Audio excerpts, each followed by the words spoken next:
So the Essential phone just got the official Android 8.1 update, and this update has been a long time coming. So we've been informed about the update a few times. There's been a beta going on, which actually a lot of users has jumped to already, and I didn't, but a lot of other users did, and the general consensus was that the 8.1 update was really good, and it fixed a lot of issues that the Essential phone had. Since the official update has launched, I decided it's time to see what the differences are, and let's start off with two differences that OnePlus did state. One would be a performance upgrade, and two, a boot time update. So they said that, I don't know if Essential said it, or I read it somewhere that the boot up times are going to be quicker. So let me just run a test on that. And then after that, let's talk about the performance numbers, which I ran benchmarks before and after. So we'll look at all three, and then we'll look into what the changes of this new version is. So let's get right into it.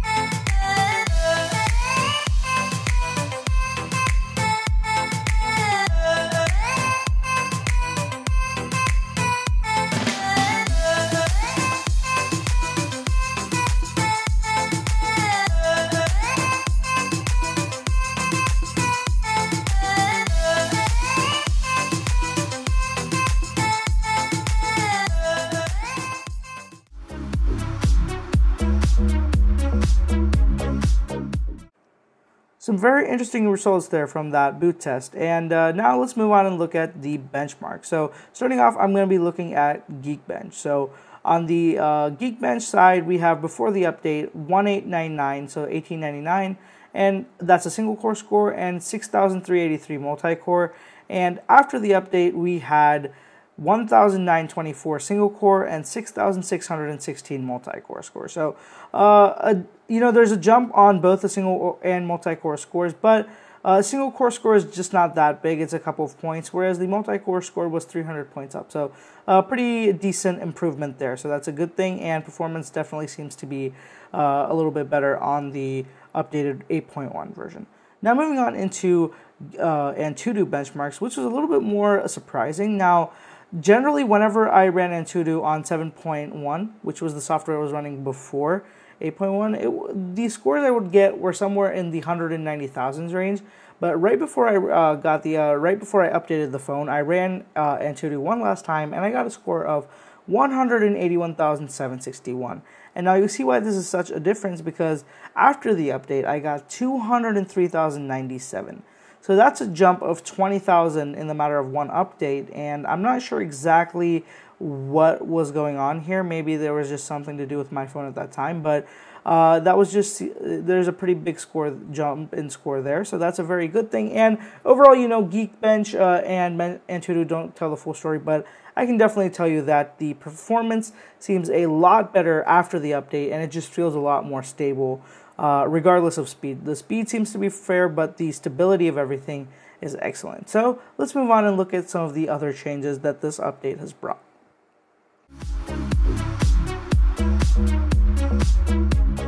Now that we've looked over the boot time and performance numbers, let's look at the changes. So there's a few changes, and one thing I noticed right off the bat when when the phone unlocked was right here at the top right. The text, the font has changed, or the size has changed. Something is different up here, and I'm not sure exactly what it was, but it looks a little bit neater. It looks a little bit smaller, and overall, I like the way it looks now. Another change that I've noticed, which I don't know if I'm happy with, but the colors of the app icons, the colors generally just look a little bit more washed out than they used to previously. Now, I'm not sure if that's just me or if it's actually happening to other people, but I definitely feel like there's a clear difference between the color saturations. So if you guys had the same issue, or if you felt the same thing, do let me know down in the comments below. And one of the bigger changes now is that we have the updated drop-down menu. So this is kind of brought over from the Google Pixel 2, and it actually looks like this on most Android phones now. So what this is it's a lot more translucent, so you can kind of see through the background. Now, you can't see on the camera right now, but it is a lot more transparent than it used to be. I can actually see a little bit of what's going on underneath there. And another cool change is that if you change your background to say something a little bit darker, so let me just change over to a Essential provided black background. Let me just go look at that. Boom. All right. Now let's go for an all black one. All right. So let's just set this as our home screen. And now you guys can see we have this black theme. So it kind of changes automatically based on what your wallpaper is. And Essential has actually been, this is kind of a feature right from the Google Pixel. Same with the menu. If you had the lighter colored background, you'd get a black color, menu here. So let me just quickly change over and show you guys the difference there. So let me just set wallpaper, set home screen. All right. So if you look at this now, we have a white background here for the app launcher as well. So there's a little bit of the subtle changes going on here and there. Another cool feature is we have dynamic apps now. So we have a dynamic clock app as well as a calendar app. So you guys can see it's the 15th of May. So we got the 15th right there. And the clock is actually representative of the time. So it's 10:33. And you can actually see that it shows 10:33. So very interesting that they've made that happen. Not the world's biggest feature or upgrade, but it's cool to see. Now, another big change was that the settings menu has been revamped. So there's a lot of changes and it looks generally a lot better. So let me jump into the settings real quick. And you guys can see now there's this all white, very clean look. Previously, there was black bars at the top and bottom. I'll have a screenshot right over here somewhere where you guys can see the difference between this and the older layout. So it looks a lot better. And mainly, there's a huge update to the battery section. So there's a lot more information now right at the top. You don't have to go scrambling through. And there's a lot of quick information right here. So, 57%, 1 day, 7 hours left. A lot of useful features like that. You also have app usage, since there is just compiled into a very interesting way. And we also see usage since last full charge and very useful information like that. So if you're someone who's always tracking your battery, this menu will really help you. And even the general, menu layout has kind of improved. So it's a lot neater now. And it is running 8.1.0 with the March 5th security patch. So it's up to date very well, and it's probably, it's actually right in the same version as the Pixel is when it comes to security update, because I just updated that the other day, and it is also on the March 5th update.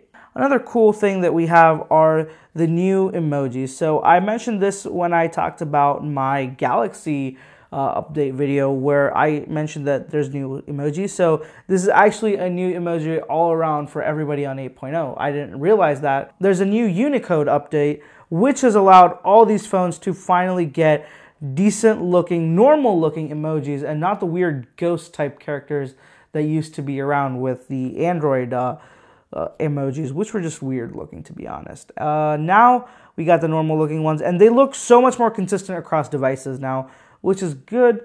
And I like these these emojis so much better. So we also have the revamped notification. So you guys have probably seen those a lot, where you can set the priority levels, you can mute notifications, you can also just silence them for a certain period.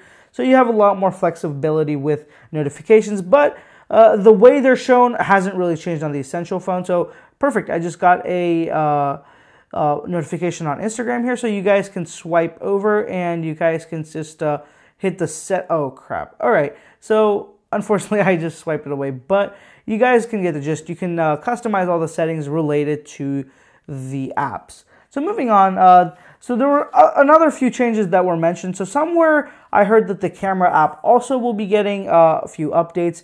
Now, unfortunately, I tested this out very quickly. I didn't spend too much time with it, to be very frank with you guys. But one thing I can tell you guys is that it's still not as good as other camera apps. There's still a lot of shutter lag, so let me just show you. All right, now it acts perfectly. But when I was testing this before, there we go. So the rear camera seems to have a lot of delay when it comes to snapping the photo, whereas the front camera just doesn't. So let me just keep tapping this, and you'll see that not one photo is coming out. one photo came of that. So you have to wait for it to load. It's just not a quick, like you can keep, holding on for burst or quickly tapping to keep taking photos in burst mode. So it's kind of annoying. The shutter speed is still very slow in my opinion. The Google app, so I do have the side-loaded app right here. So let me just show you the side-loaded app here really quickly, where you guys can clearly see that the shutter is so much better. So there you go. That was just like 5 photos like that. So the camera software is still very bulky and annoying. I really wish that it kind of gets a few more upgrades and updates to change out some of those issues. One other key thing that people were mentioning were that the network issues were going away with this update, and so far I agree with them. So I've been using the update for a couple of hours now throughout the day. I updated last night. I've been using it all through the night. I used it all through the day, and while it's not 100% solved, the network no longer drops. So previously what was happening for me was that I would just completely drop the network. So there would be no network on my phone, and it would just drop out of nowhere, which was annoying because I had no idea when it was dropping. It would just have a mind of its own. It would drop, it would just say no service, and the only way to fix it would be toggle airplane mode on and airplane mode off. So I'd have to turn it on, leave it for a couple of minutes, not a couple of minutes, a minute or so, a couple of seconds or a minute or so, release it, and then I would get the signal back. And it would keep happening every couple of hours, which was very frustrating. One of the reasons I actually stopped using this phone for a while in the middle. Now that's fixed. While I can tell you that I'm not having that issue, data is still kind of slow and the signal reception isn't as good as the other phones, but a pretty big jump with that update. And I think that maybe at this point it's just a hardware capability thing where the antenna is just not strong enough in this complete ceramic and titanium build phone. The signal is just not getting out as well as it can. Maybe we'll see a few more updates that can fix this, or it'll just have to be fixed the next time around on the next generation of this phone. So overall, the 8.1 update has been excellent. The stability has been great. I don't know if I mentioned that or not, but stability has been amazing. I haven't had a single app crash. I haven't had any lag except for the camera app, and everything has been working very smoothly.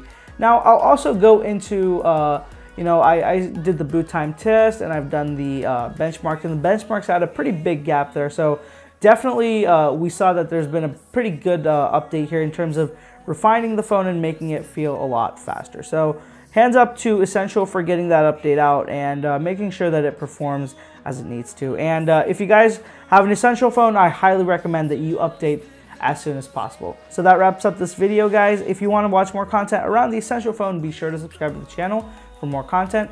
Thank you guys for watching. I'll catch you in the next one.